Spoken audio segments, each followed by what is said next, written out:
Just want to welcome everybody here. It's really good to see everybody. Glad that you could take some time out of your evening to be here tonight. My name is Kim Williams, and I serve Bushnell University as chair of the Board of Trustees. We have been honored to sponsor the Becoming Beloved Community Symposium and engage community around thoughts aimed at the goal of racial reconciliation and unity. I'd like to recognize the Board of Trustees that are in the room. If you could just wave your hands so we could acknowledge you.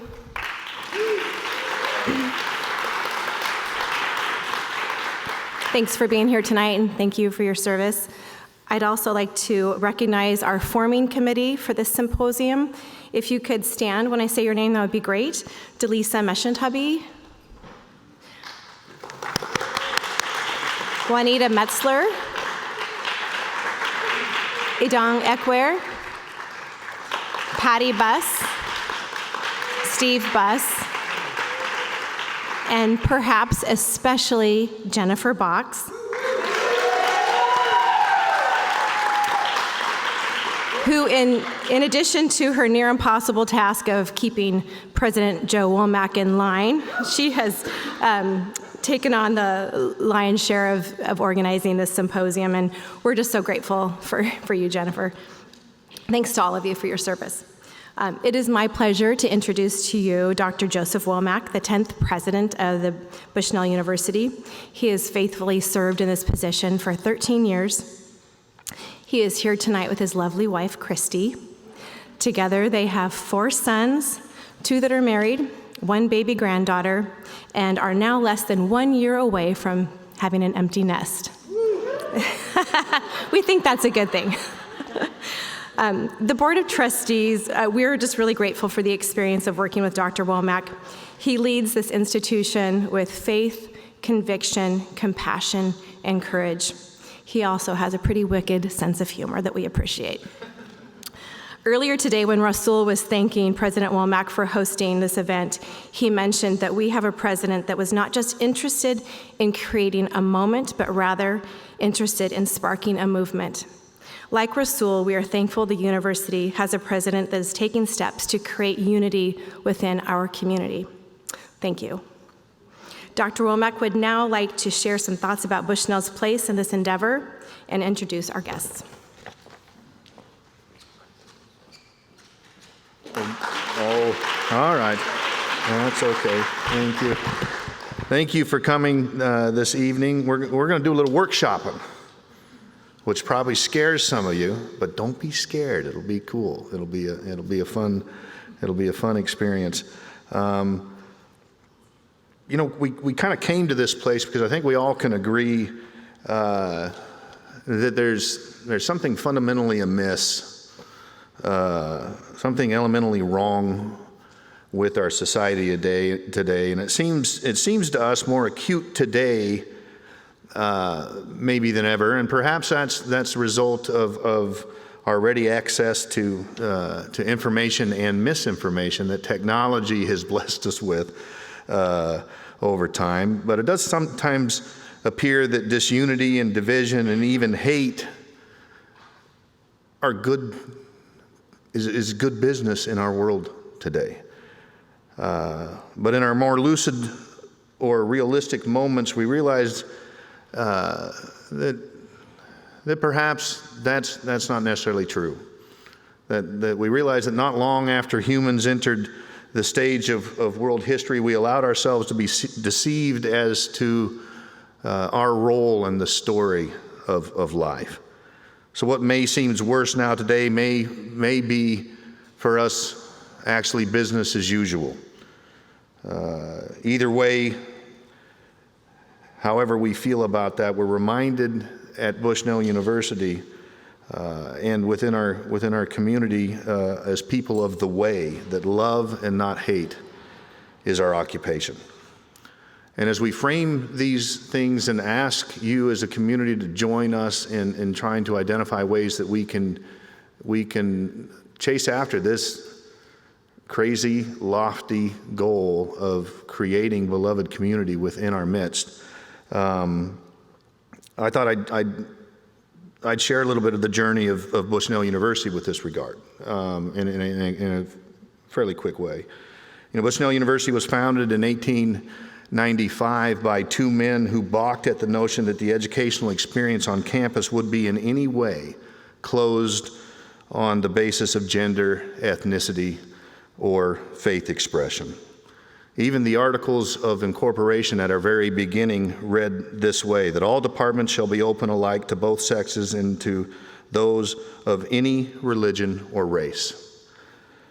And although our records that go back to our earliest years aren't super well preserved, we know, we do know that Bushnell was, before much of the American Academy, open to students of non-European ancestry. In fact, our first graduate of non-European descent, Lee Tong, graduated in 1909, and we know that a number of students of color were enrolled before the 1930s. And while we can celebrate that fact, it's in no way should be received as our tooting our diversity horn in any way. We know that the university was founded in a time and place where discrimination was evident and real. The state of Oregon was not a welcoming place by any stretch of the imagination when Bushnell began. Though admitted as a free state in 1859, it was also admitted immediately with black exclusion laws that prohibited African American residency, and few people of color outside of a small Native American population at that time came to the state in the late 19th century and early 20th centuries. It's a part of our history that we realize had within it an aggressive effort to discriminate, and that aggressive effort was present right where we are now, right in our own hometown. Our community's history in this regard is quite chilling. An active KKK presence existed here in the first part of the 20th century. There were incidents of cross burnings on top of Skinner Butte, purposely put there in view of the small black community that lived where they were permitted to live here in what is now Alton Baker Park. This history, as it relates specifically to black families, but also relates to people of color in general, here and across our state, has surely contributed to what continues to be a low African American population in the state of Oregon, only 2.3%. And if you take Portland out of that, the number more than drops by half. And the history of Bushnell University was written against the backdrop of this convicting and difficult past in our surrounding area. And although I believe it laudable that Bushnell attempted in its very beginning to reflect the fullness of God's people, we can't ignore that this attempt was and remains less than complete. It's true today that we enjoy nearly 40% of a student body represented by students of color.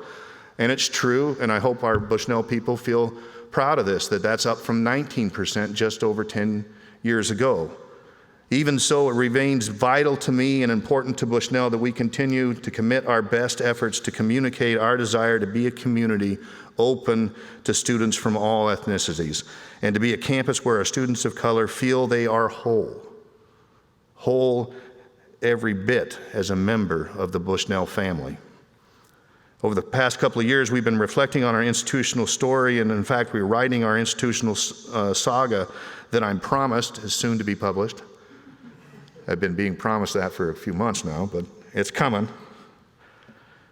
In that reflection, we realized that at times we were less than reckoned to a conscious concern for the unique needs of our students of color.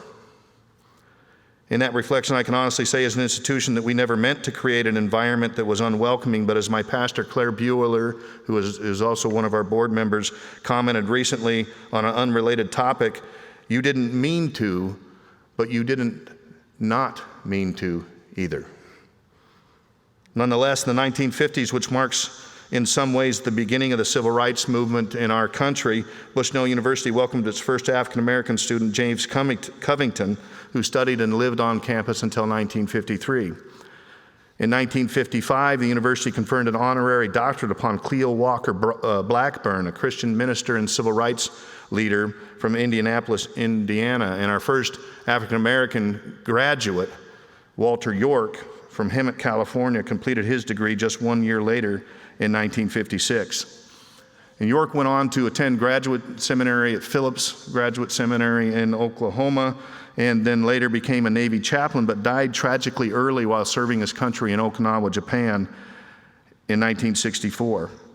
Upon his death, the Walter York Memorial Scholarship Fund was established to help Effie and Joseph Blair from Bloomington, Illinois, attend Bushnell University. And in an appeal to donors, the then president, Dr. Ross Griffiths, said this: "All of the current interest in civil rights may be a beating of the air unless we provide adequately Christian leaders to share the gospel with those who have been so shamefully neglected by our Christian churches." And it's not certain that that scholarship existed beyond its benefit to the Blairs. We can't, again, find records that are very detailed on the subject. And though the university does maintain some endowed scholarships intended to encourage the educational experience of students of color on our campus, it's our commitment today to revive the Walter York Memorial Scholarship in perpetuity and to honor the memory and celebrate our first African American graduate. Members of the Board of Trustees have already committed to endowing this scholarship, which is a minimum corpus of $25,000, and we're at $12,000 today. Thank you. Our efforts this week are a culmination of a reflection of our history and a culmination of how we feel we are called to serve in this moment in time as beacons, and a sense of our hope for the future. Each of these motivations remind us that we are better together. We're more fully alive when we are fully the family of God, intentionally representative of that entire family. And even as I think of our history and dream of our future, I'm reminded that I have personally benefited from Bushnell's exercise of its mission through the years, as my wife's father, Song Nai Rhee, arrived on campus from Korea, a classmate of Walter York's, making his own indelible mark on this educational community, first as a student, second as a beloved and somewhat scary professor, for those of us that had him, and third as an academic dean, and today as the namesake of our honors program. And so we realize we're not willing to simply celebrate our past, as our collective history bears with it the pain of those members of our family that have been neglected. Even though there are things to celebrate, there are things to lament. And that reality and our faith that God has a better future for us in mind is what motivated the Board of Trustees and our campus community to host this symposium, to seek a genuine relationship with the family of God, undivided as He intended when He created each one of us in a wondrous diversity intended for His glory in unity. So tonight we conclude this effort designed in our present, but we hope such an effort doesn't remain a stamp in time. As such, we've already planned to continue our conversations and opportunity for relationship building in our future. On a card that you didn't receive or you can get when you leave. Does anybody have the card? There's a card. You don't have to get it, Jen, that's all right. You'll notice an invitation to continue the beloved community at the Cairo lectures, November 10 through 12 at Central Lutheran and on campus, highlighting Martin Luther King's letter to Paul to the American Christians. A luncheon we are planning in January of 24 that'll be simply a beloved community. Come and let's break bread together. An opportunity to sign up for that is outside. An on-campus a lecture series on God's global story with Fuller Theological Seminary professor of church history and black church studies, Dr. Vince Bantu, in February. But for now, in the moments we share tonight, let's again welcome our guests as they come to share more about how we might, as a community, chase after beloved community. And we're going to ask you to help us identify meaningful ways in which we can help foster that within our community. Because we truly do believe that we're better together when we chase after being, representing, living with, and loving each other as the family of God. So we have, last time you have to listen to your introduction. You've been introduced so many times this week, but I'm gonna do it again because they're that cool and they deserve to be. Rasul Berry serves as teaching pastor of the Bridge Church in Brooklyn, New York, and is the director of partnerships and content development with our Daily Bread ministries. He is a graduate of the University of Pennsylvania with a bachelor's degree in Africana Studies and Sociology, and is a sought-after writer and speaker on the intersection of faith and culture, and the host of Christianity Today's sponsored podcast, Where Are You From? And the writer, producer, and host of the film Juneteenth, Faith and Freedom that we watched last night. And he lives in Brooklyn with his wife, Tamika, and their daughter, and they're probably sick of you being gone. I bet you they can't wait for you to get home. He's been gone for a couple of weeks. Lisa Fields is the founder and CEO of the Jude 3 Project, an organization that seeks to equip the local church to contend for the faith that was once for all entrusted to God's holy people, and to help the Christian community know what they believe and why they believe it, which we're going to hear more and more about at Bushnell University, because I think that line right there is at the heart of the mission of who the university is. She has a special emphasis in her work of equipping those of African descent in the United States and abroad with the material that helps sharpen and shapen and gird up their faith. She's one of the world's most sought-after Christian apologists and combines her passion for biblical literacy with her heart for sharing God's love with all she meets. And she helped produce the documentary that we watched last night, Juneteenth, Faith and Freedom. But she's also done another one, Unspoken, an in-depth look at the Christian heritage of Africa and the people of African descent that you really want to watch. Unspoken, and it's on, what's the thingy it's on? Tubi, so you can watch it for free. And believe me, it's worth watching. She holds a Bachelor of Science degree from the University of North Florida and a Master's of Divinity from Liberty University, and resides in Washington, D.C. And finally tonight, Dr. Mac Peer is the founder of Movement.org and a Lausanne co-catalyst for cities. He's lived in New York City for more than 35 years, where he founded the Concerts of Prayer movement and co-founded Movement Day with Tim Keller. Movement Day has engaged leaders from 6 continents and 900 cities. So if you hang out with Mac, you'll feel rather unaccomplished. Mac was a 30-year resident of Flushing, Queens, a community with 100 language groups. He has built multiracial, multilingual alliances around the globe, and he and his wife, Maria, have 3 children, Anna, Jordan, and Kirsten, and 3 in-law children from Brazil, Philippines, and India. Apparently, when he goes to somewhere, he brings a husband home or a spouse home. Lucas, Christine, and Basant, along with 5 grandchildren, Noah, Gabriel, Layla, Haley, and Lily. Will you please come bless us one more time this weekend?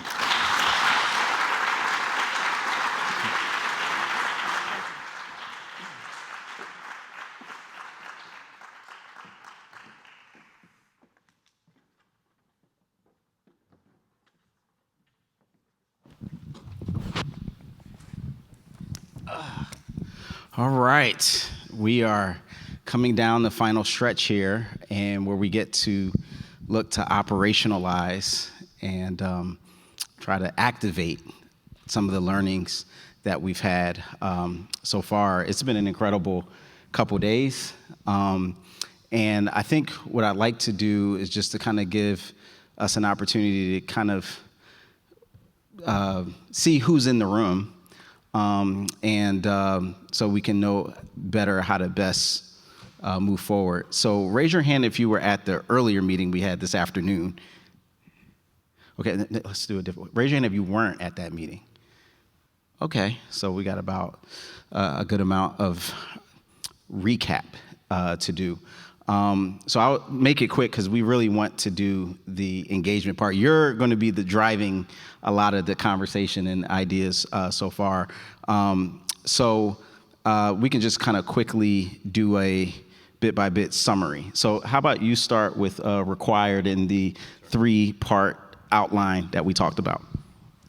The book that Claude and I co-authored, Required, is built around the framework of Micah 6:8, where Micah commands God's people to to do justice, to love mercy, and to walk humbly. And we built this framework of awareness, ownership, and agency, and the desire to bring people along. And we've created a lot of awareness. The documentary was spectacular in terms of creating awareness around the history of Juneteenth, and that's really the beginning place. And so that's what we've leaned into. That's how we lean into the book and how we challenge each other to take steps that are consequential. Excellent. And, one of the things that I appreciate about Lisa is that you've brought a level of emotional intelligence to the field of apologetics. And I'd love to hear how you talk about why does this conversation matter in something like apologetics, right? Like that's not normally something that people put together. Social issues, race, justice, beloved community, sharing the gospel. Like how does that work?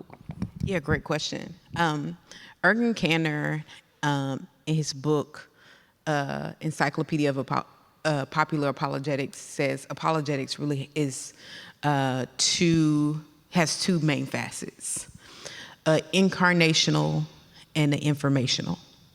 And I describe it as two wings on a plane.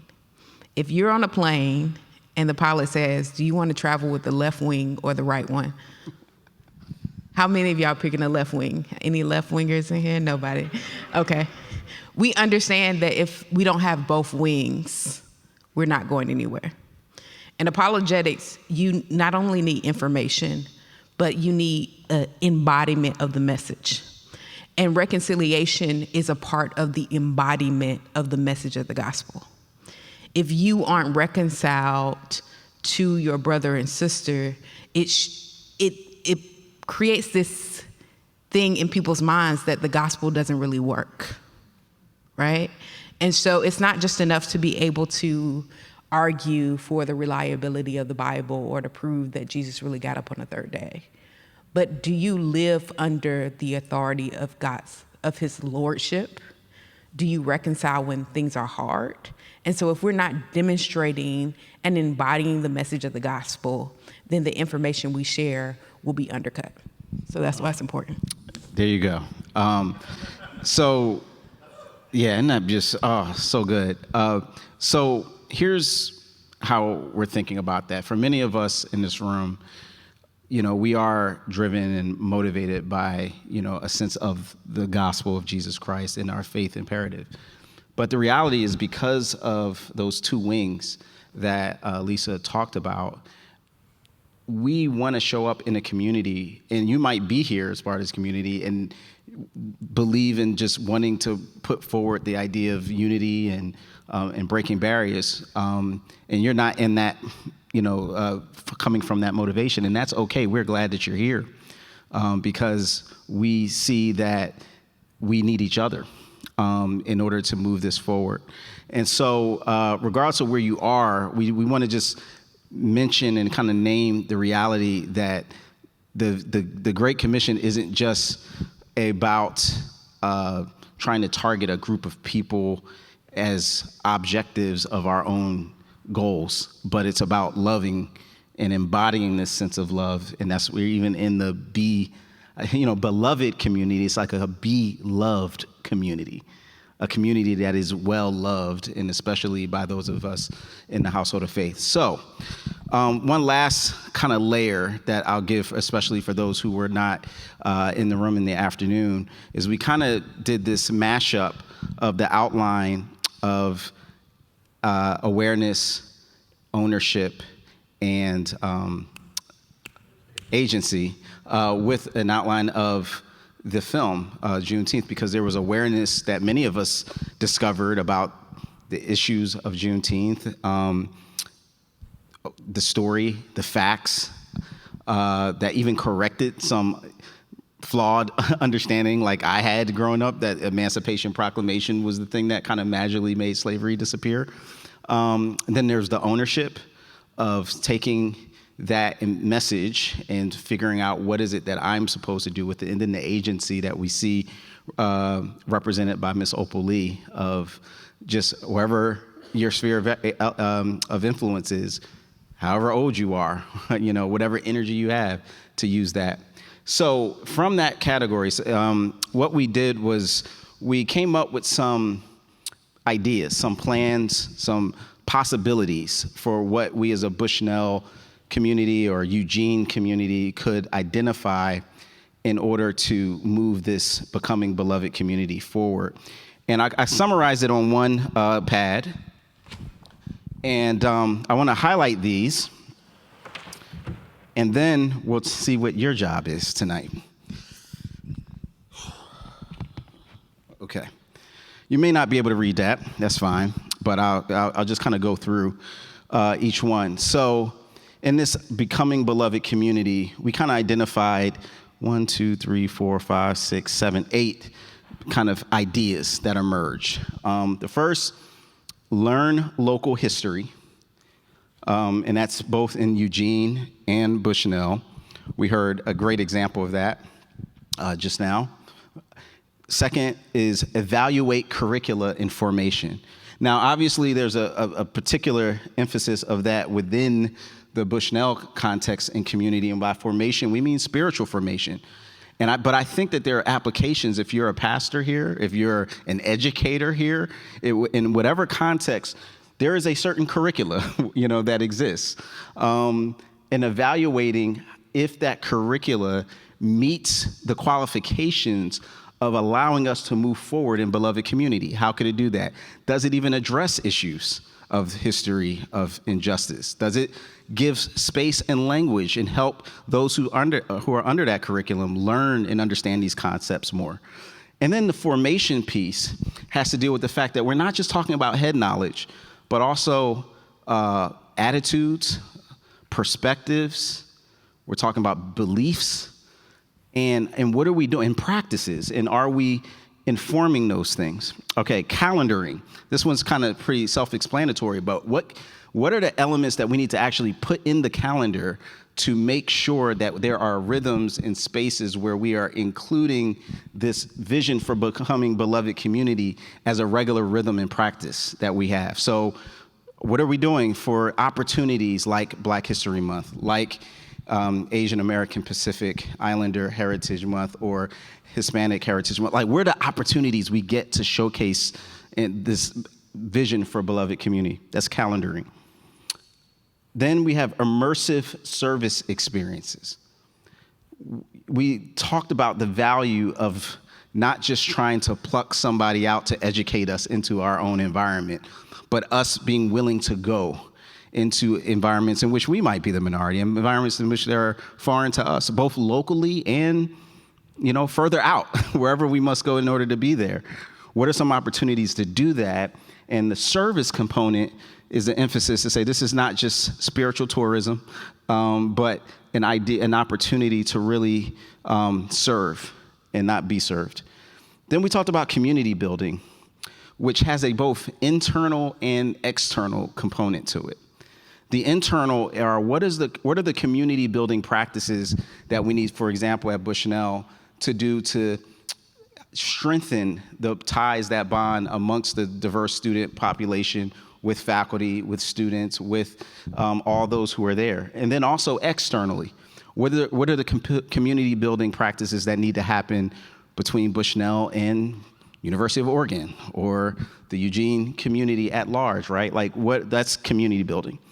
Celebrating.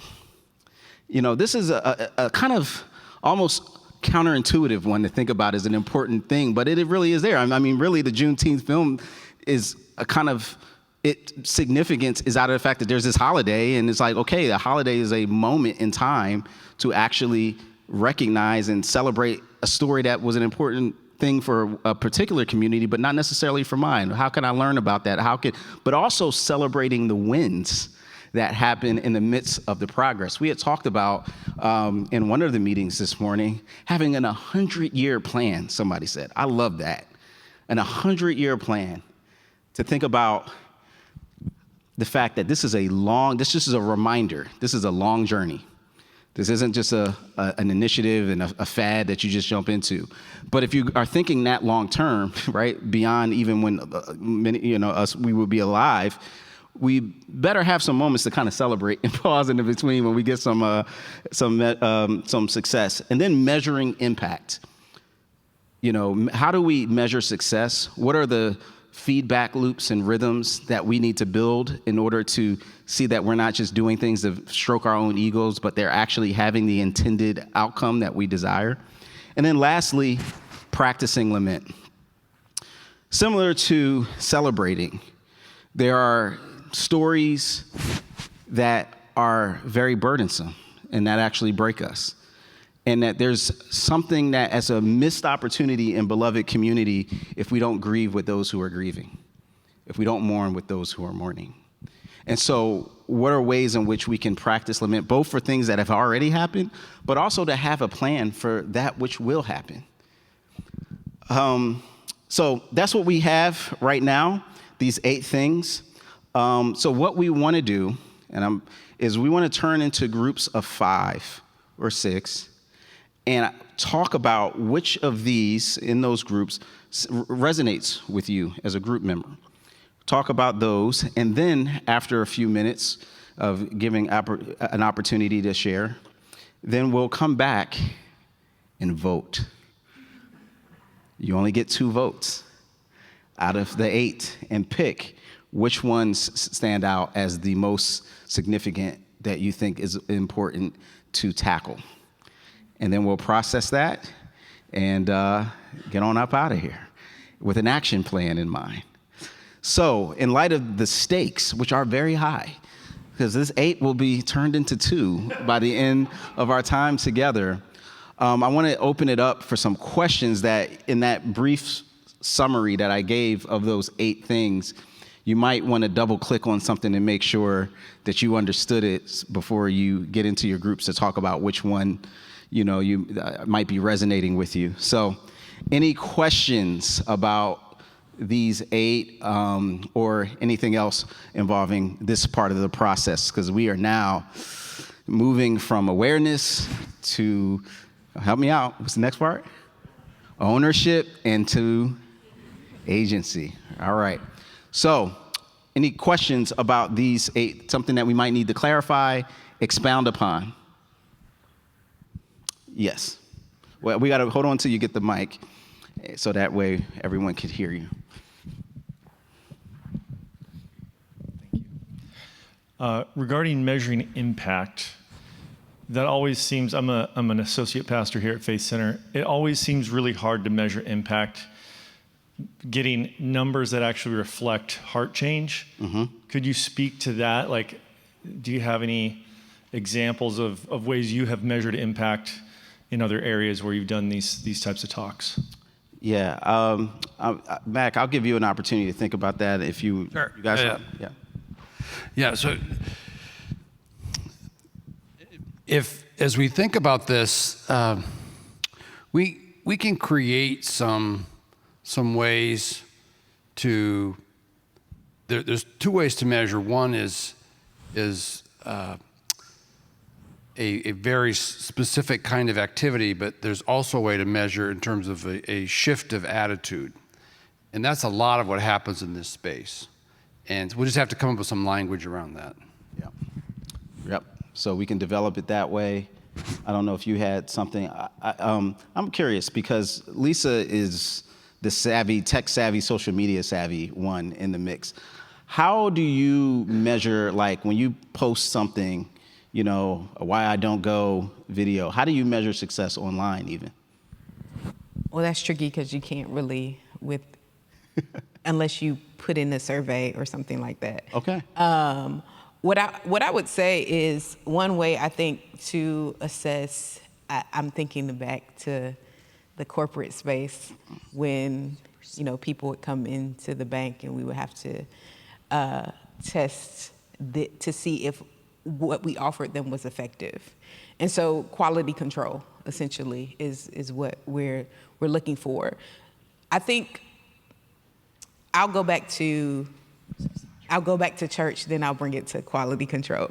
When I first started in apologetics, my dad said I could teach an apologetics course at our church.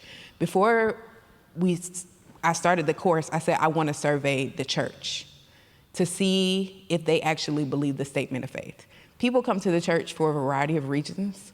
Sometimes it has nothing to do with beliefs. It has to do with the children's ministry, worship, or proximity. And so we survey an anonymous survey on beliefs. Do you believe the statement of faith? Do you believe that Jesus actually rose on the third day? I got those assessments and then curated a curriculum for teaching based on the strengths and weaknesses and where people were at. What we didn't do after, which would have been helpful, was assess to see if they had actually grown. That's the quality control component that you add on the back end to see if what you taught was effective. And so I would say anything that is implemented needs to have a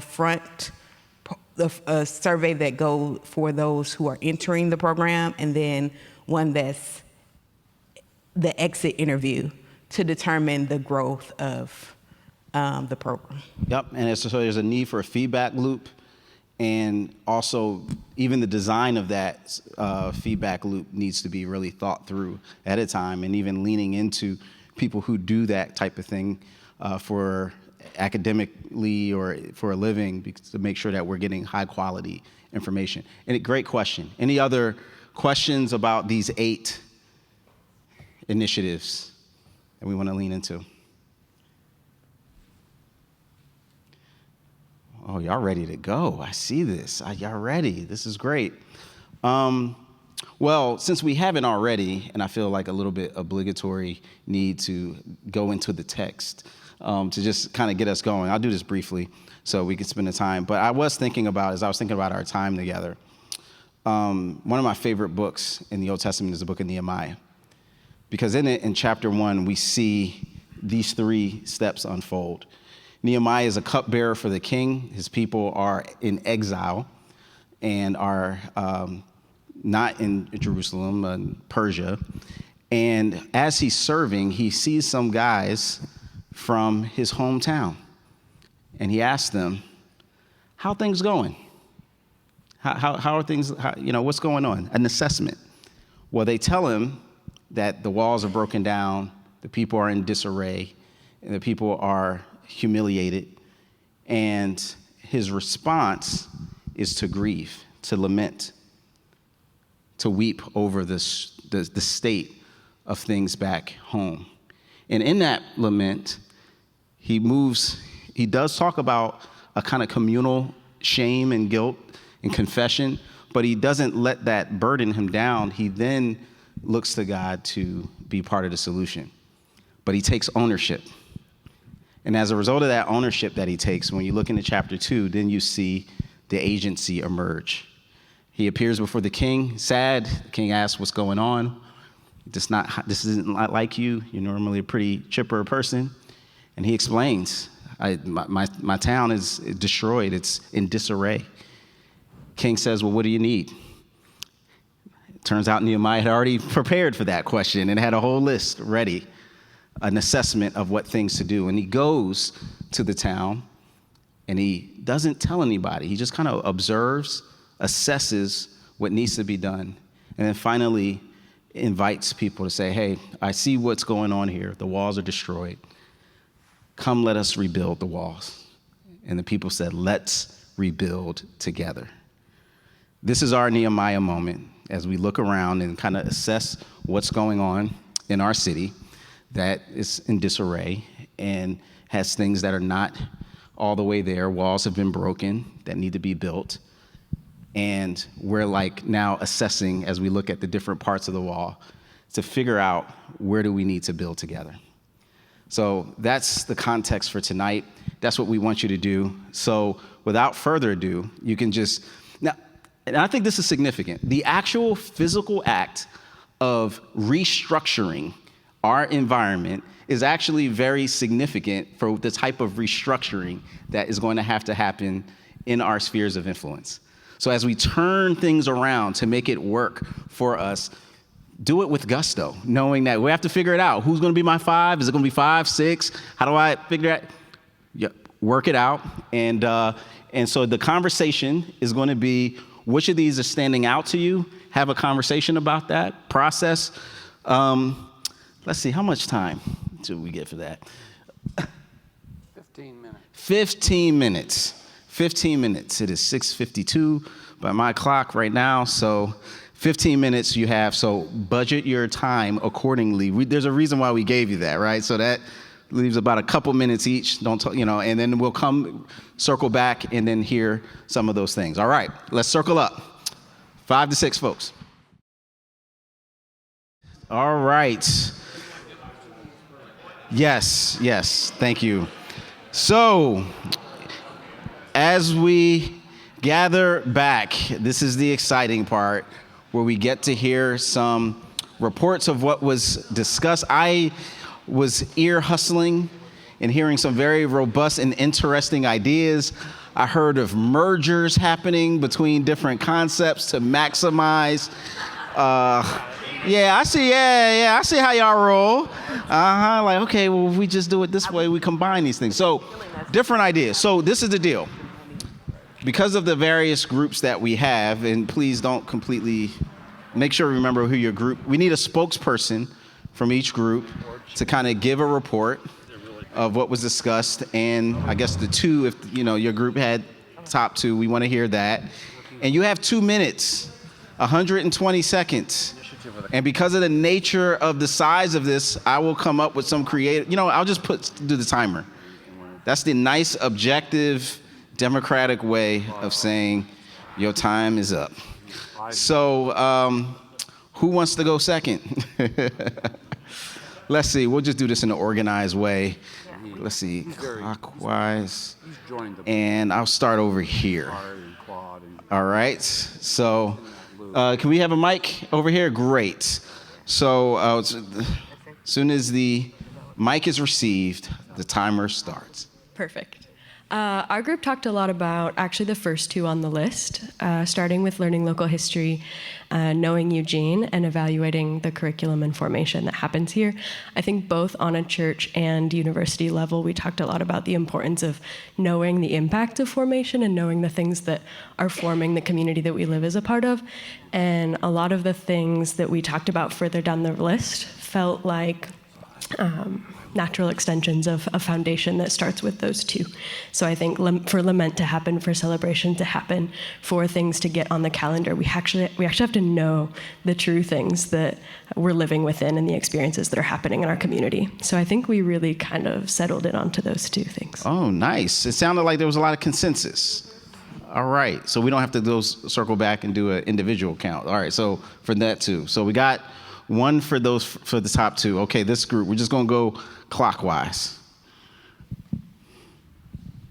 All right, so it's interesting how personalities and lived experience affects this list. So we went with the State Farm bundle idea. So it may sound like 3, but when you bundle them, it's only 2. Okay. So we went with community building, had the most votes for us.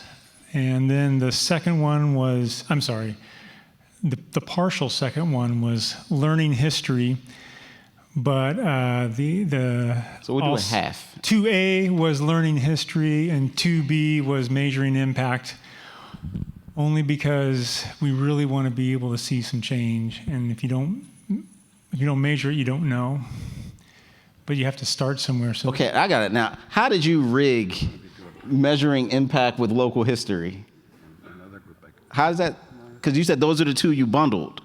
No, we bundled all 3. Oh, all 3. Okay, we're just gonna move on. All right. Okay, next group. Okay, yes, right here. Yep. Okay. Hey, so yeah, we bundled a lot too. First of all, learning local history, right? You don't know what you've got until you take a look at local history, and it's a starting point. And in the opinion of many of us, you can't really, lamenting is it's facing what has happened, facing the truth, facing the pain, hearing other people's pain. That's really important, and that generates the energy sometimes to do the rest, which is to create community, which we bundled like calendaring, community building, celebrating wins. That's all together. We have somebody who put together a concert as part of the what? I mean, y'all basically found a way to say all of them. This is exciting stuff. We'll just keep listening, and then we'll come up with a decision. Okay, continue. Okay. Is that all right? You got a minute left. No, anything else, you guys? He's very close to me. Okay. People don't want to feel guilty. Lament kind of forces people to face those feelings that other people have and deal with them. Okay, so you had learning the history, calendaring. Did you say that? No, did I make that up? Celebrating. There was an ing. Building community. Calendaring was part of building community, right? Because the community takes part in the whatever you put on the calendar, right? Let's give it community building. I feel like it's community building. So, okay, thank you. You got to lament. Y'all were very creative. Y'all get points for creativity. Clarence would be a good contact for The Bushnell professors give 'em here a are half. like, is this my classroom? What's happening? Okay, next group in the clockwise setting. So we need a spokesperson. Did you guys? Okay. your other document. And go. So we did a mashup because we heard you today, and so we didn't do the State Farm thing, we did mashup. So we think that learning our history is imperative so that we all have a place to begin with, which would help us develop our curriculum. Then we talked about calendaring and community building, but really decided that immersive service experience was going to be our second vote as we go through and we celebrate by creating a documentary on our own of what we're doing. So then we could celebrate and lament and do all the rest. But we're going to vote for immersive service experience and history. Okay. Thanks. I love how you were like, look, we want to give y'all all the ideas, but even as we, clever. Good stuff. Okay, next. You? Okay. Okay, let's see. So I would say that our group tripled down on history. So we'll put 2 of ours in history, and I think it comes from long lived experience in the Eugene area. I'm personally new to the Eugene area, and having moved from out of state a number of years ago, but I've been in Oregon for a while, and having different perspectives on what it looks like to learn about a place, and particularly that learning seems to inherently involve teaching. And who teaches in an environment that is statistically as not diverse as the state of Oregon? How do we incorporate education? It certainly has to come from within, but likely it has to come from without as well. So everything else, everyone kind of talked about the others, and then no one made a decision about anything. So 2 votes for history. And I'm a history major, so maybe that's that had nothing to do with it. Nothing at all. No, that's great. All right, next group. I like herding cats. This worked really well. So we have a group vote, I would say, for community building, and then it went downhill from there.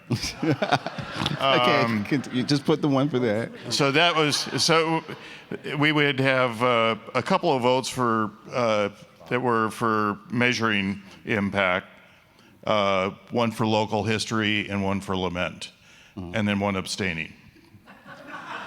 Measuring local history, one for lament, and then an abstainer. So after there was like a tie for number 2 between measuring. Well, measuring impact and then learning local history and practicing lament.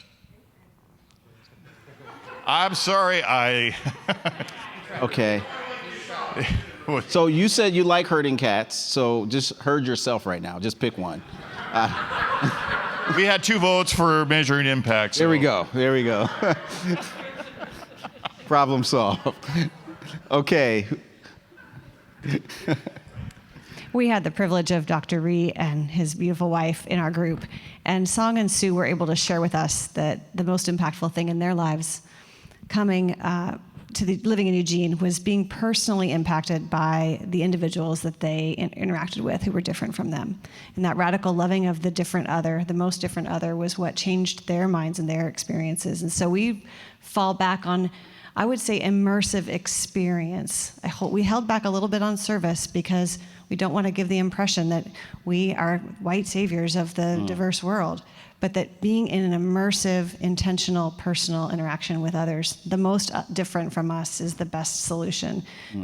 And then part of that is intentionality. So then we bring that intentionality into the classroom, into the campus, and being focused on our curriculum and spiritual formation through the lens of racial reconciliation. We also wanted to make sure that we didn't only focus on the black-white divide, which is probably the most obvious because that's where we're talking about today, and it's the one that's most highlighted in our culture, but that really anyone that is that radical other is deserving of exactly the same conversation, exactly the same exposure and experience. So I guess it goes back to cognitive dissonance. You have to change your mind when you have personal experience if you came into contact with someone that all of a sudden you found you loved. So that's where we started, was immersive experience. Great, thank you. Historians would like local history. Okay, that was the second vote because you still had one more, right? Is that what you're saying? Well, evaluate curricula too. Yeah, no, we did evaluate. Oh, so they're just trying to slide it in. No, we're not doing it. Okay. Nice try,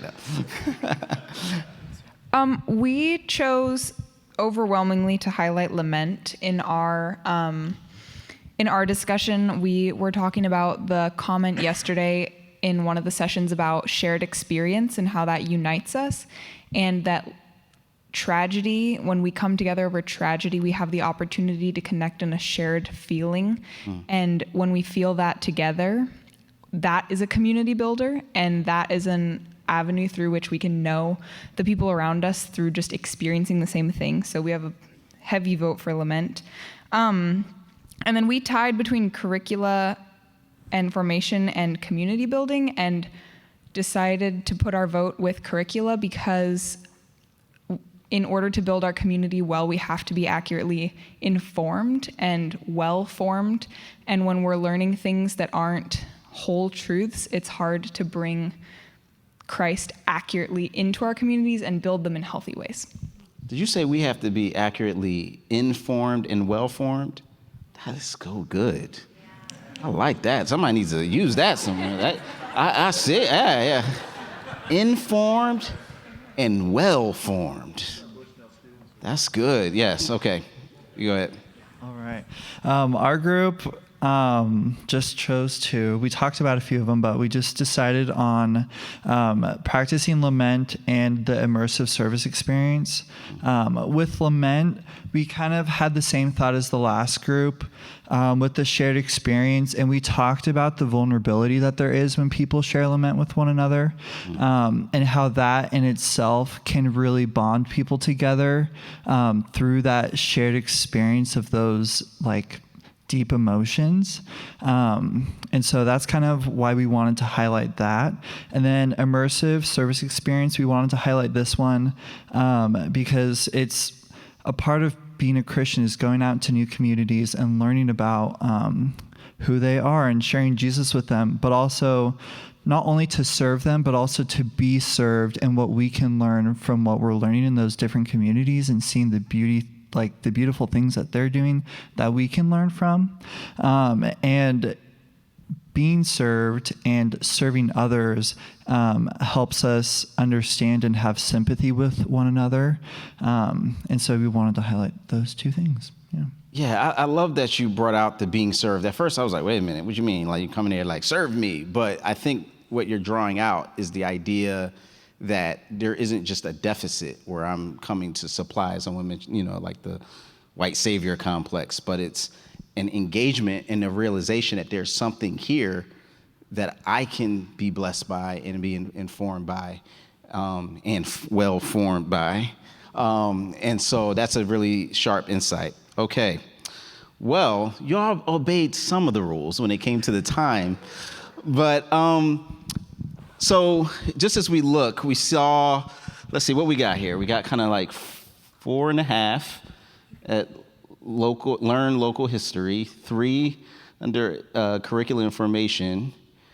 I think folks kind of folded up in the calendaring into some of the other things, so that didn't emerge. But immersive service experience, there's 3, community building 3. So we have a 3-way tie. And then measuring impact 1.5, practice lament 2.5. So almost a 4-way tie.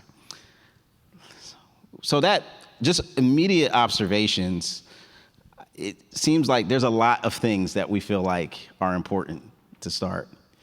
And I think the good news is that we don't just have to pick 2, individually, even if there's and there is some synergy between these things, right? Like, obviously for you to evaluate curricula, or that takes putting that on the calendar, and then there's going to be some changes and shifts that happen as you think about scheduling and content. But so there's 2 categories here. There's the organizational realities of an institution, which can only do so much and can pull certain levers to kind of move a group of people forward. But then there's the individual opportunities. And that aspect, especially of lamenting and practicing lament. Now, we've kind of surfaced some things as a community that can emerge regardless of if it's an official, let's put the logo of an institution on it or not. That's something that's just kind of surfaced as a point of awareness. I'm curious if there's any other reflections that people had as a result of this before we wrap up. But I'm excited because I feel like that we actually did narrow things down to see what are points of emphasis here. At least especially learning the local history. That definitely stood out above the rest. Well, how about this as the train goes by? We got about 5 minutes. Yep, I'm sorry, was there a hand? Oh, yeah. Thanks. That I don't have to yell. This exercise kind of pointed out how everything's connected there, I think. Yeah. And it's not like the airplane where you have to cut off the right wing or the left wing, right? We didn't have to do that. Really, they all are a cohesive unit, I think. And great discussion. They helped us see that, helped me see that. But thank you. That's a great way to bring that back to Lisa's plane analogy, is that there really is a sense of value for all of these things. Even though celebrating wasn't explicitly mentioned, it definitely is part of what it means to do community with folks on a relational and local basis. And that's something that we can amplify more as we build out the curriculum and the formation of and even learn the history. The history and lament also, I kind of felt like that was a real relationship that existed, and that probably in your groups you saw some tension with, and that I think is hand in hand as well. A reminder that we don't want to just put head knowledge in, but there is this formation of what the impact of that information, similar to the film, what that is supposed to do. Well, as we close out, I don't know if y'all had any final words before we bring up President Womack. As we were doing this exercise, I thought about a couple of moments in our journey in New York. In June of 1987, I met with 2 staff from Here's Life, which is the Campus Crusade at the time, their urban ministry, and we decided that we were going to invite some churches together to pray together. New York went through a series of, I think it was 7 years, where we had 8 murders a day for 7 years. And the city was really in a sense of desperation. So we decided to invite 16 churches to come pray on a Friday night. We had this meeting in my church on a Friday night. We didn't have 16 churches, we had 75 churches. And over the last 35 years, we've had 2,000 churches involved. And so the importance of tonight is that whatever it is that you land on as a community, God is prepared to do so much more. When Tim Keller and I, when we launched our first movement day in 2010, we were just thinking about New York. We had no idea that 10 years later we would have an event for leaders from 900 cities. And so it's significant that God will breathe on your your unity to do something consequential. So that we should really walk out of these 2 days together with a great sense of expectation. Yeah, and I just want to leave y'all with just encouragement. I am encouraged by being in this room and your commitment to be the beloved community. And as I said last night, God can do so much with your yes, and he will use you in ways that you could never imagine. I think about, we talked about the formation of the Juneteenth documentary and how random that came together, but I even think about Unspoken documentary, the one we did, and a filmmaker was a fan of Jude 3, and he reached out to me 5 years ago and was like, I want to do a film based on your work. I was like, that's great, I don't have money for that. He was like, I'll do it for free. I was like, I still don't have money for that, because it's just not you I have to pay. And so I put him on the back burner, and providentially, a year later, a friend came to me and said, you know, an NFL player came to me and said him and his wife set money aside because the Lord put on their heart to do a documentary about early African Christianity. They have the money, they don't know any of the scholars, and they don't know a filmmaker. I told him to call you. He had just got traded to back to Jacksonville from Detroit Lions. And me and him and his wife met at a Mediterranean restaurant. He claims it's good, but it's not. Don't tell him I said it. And we just immediately connected. He funded the project. I called the filmmaker that had reached out to me a year ago and said, hey, do you still want to do this film? And I reached out to all the scholars, and God put it together. Like, God does things you can't script on your own. I didn't go looking to be a filmmaker. God just said, hey, this is something that I want you to do. And so I just want to encourage you, you never know how God will use you. I'm supposed to be in my mind working on Wall Street in New York right now. But God had other plans. And when you say yes to him, you'll be amazed by what he does with your life.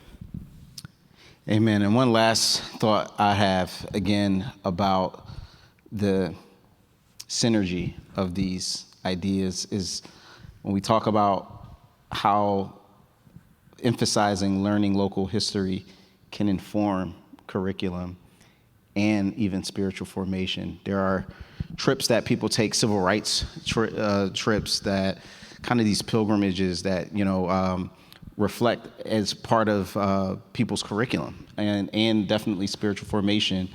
When I think about how that can lead to community building, because we can invite people into teaching that history, as Delise mentioned earlier. And then, of course, the practicing lament.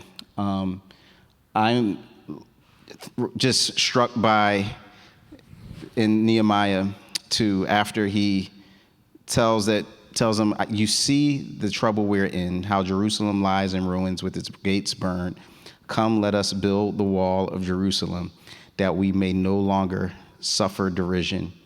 And I told them of the hand of God that had been upon me for good, meaning, I'm sure, about how the king decided to sponsor his efforts, and also of the words that the king had spoken to me. And they said, let us rise up and build. So I wanted to know if we can get a witness after me to say, let us rise up and build. Let us rise up and build on 3. 1, 2, 3. Let us rise up and build. Let's do it, y'all. Let's give it up for President Joe Womack and yourselves. Thank you so much. Again, what a blessing you've been to the university community and our local community. And thank you for coming tonight and helping us navigate through these things. We've been saying for months before this, and we'll say at the conclusion of this event, and we'll begin this conversation next week, we don't want this to be a check of a box off of the university calendar. I found calendaring funny. I found I got on there. I don't know how that, but we don't want to be a check in the box. And we're not claiming we've got any new, great, wonderful ideas. I don't know that we do. And our experts are leaving. They're getting on the plane and they're leaving. But we may invite them back. But we can learn from one another, and we can begin the process. And so what we simply have are proposing is that we want to begin to try to chase after a beloved community and invite our community to join us, not come listen to us tell you what it is, to join us in the formation of what we think that might be. And so my motivation always begins and ends with what I think is happening in the lives of college students, because that's our business. And I want a generation of students that know they are loved, know they were created on purpose and with intent, that are, and you heard a couple, they're bright already, but know that they can have an impact in the community and that they feel completely a part of what, an equal part, a valuable part of the family of God and the community at Bushnell and our local community. We all need that shared experience that we're talking about. So we have a couple of things that are coming. We have a Cairo lecture next week. It's out on the thing. We have a, what do we call the thing we're doing in March, April? Discovering God's... What do we call it? Someone say it? God's Global Story, Dr. Vince Bantu, crazy cool and talented, deep, smart fella coming to talk to us. He's also an MMA fighter, which I found out today. So he's a dude on top of that. So that's awesome. So we have both that coming. He's coming in February. And in January, we're going to invite you, if you go out and sign up on a little thing back there, just to a Becoming Beloved Community luncheon. And we'll begin with relationship and begin the conversation of how we might love one another better in our community. If it's all right, we'll close in prayer. I don't want anyone to feel like you got baited and switched because we're Christians and we're acting like it, but we're going to do that. And I'm going to ask my friend who left us from full-time to spend too much time with her kids, but our professor, please, will you pray for us? I will. Lord Jesus, thank you so much for drawing us together. I pray, Father, that you would put your Holy Spirit in us and remind us of one thing, and it would pester us and bug us and wouldn't let us go, and that we would turn and we would work to be a beloved community, that we would want to be a beloved community, that we would thirst for it. I pray, Lord, that your will would be done. Thank you for the resources for us being here. Please continue to provide more. We pray this in Jesus' name. Amen. Thank you. So thank you very much. And please, if you're willing to have a free lunch, it's a free lunch in January. Sign the little thingy out there. Blessings. Thank you, guys.